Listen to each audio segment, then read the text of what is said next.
ఇస్కరియోతు యూదా చేసిన తప్పేంటి? పరిగెత్తుకుని సిలువలో వేలాడుతున్నటువంటి ప్రభు దగ్గరకు వచ్చి ఏడవాల్సిన యూదా పరిగెత్తుకుని ఇంటికి వెళ్ళాడు, తలుపేసుకున్నాడు, ఊరేసుకున్నాడు, చచ్చిపోయాడు. ఒక మాట చెప్పనా, నేటి దినాల్లో చాలా మంది యవనస్తులైన పిల్లలు చేసే తప్పు కూడా ఇదే. చాలా మంది యవనస్తులైనటువంటి పిల్లలు లేదా క్రైస్తవ విశ్వాసులు కూడా చేసేటటువంటి తప్పేంటో తెలుసా?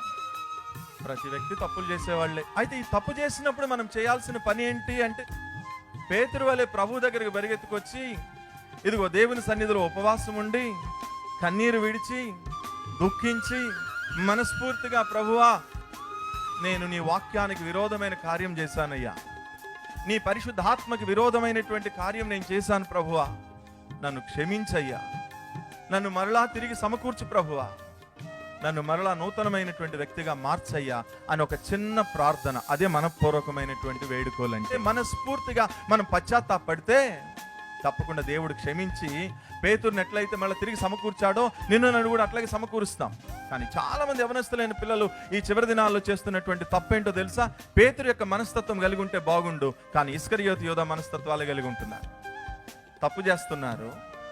పరిగెత్తుకుని దేవుని సన్నిధికి వచ్చి ఉపవాసం ఉండి ఏడ్చి కన్నీరు విడవాల్సినటువంటి పిల్లలు సేమ్ ఇస్కరియోతు యూదా ఏం చేశాడో అట్లాగే వీళ్ళు కూడా పరిగెత్తుకుని ఇంట్లోకి వెళ్తున్నారు, తలుపేసుకుంటున్నారు, ఊరేసుకుంటున్నారు, చచ్చిపోతున్నారు.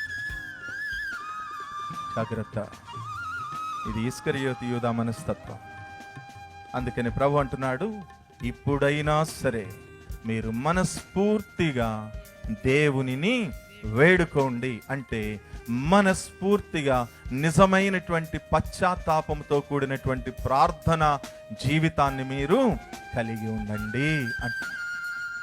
కాబట్టి దేవుని సన్నిధిలో మనం చేసే ప్రార్థన ఎట్లా ఉండాలి అంటే, రియల్ రిపెంటెన్స్, పశ్చాత్తాపంతో కూడిన ప్రార్థన అయి ఉండాలి.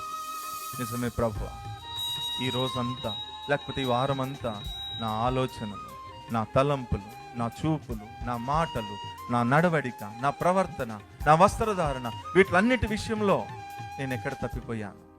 ఒకవేళ నీ వాక్యానికి విరుద్ధమైనటువంటి కార్యాలు చేసినానేమో, దయతో నన్ను క్షమించు ప్రభువా. చిన్న మాట, క్షమించు ప్రభువా అని నిజమైనటువంటి పశ్చాత్తాపం, అదే దైవ చిత్తానుసారమైనటువంటి దుఃఖము నిన్ను రక్షణార్థమైనటువంటి మారు మనస్సు యొక్క అనుభవంలోనికి నిన్ను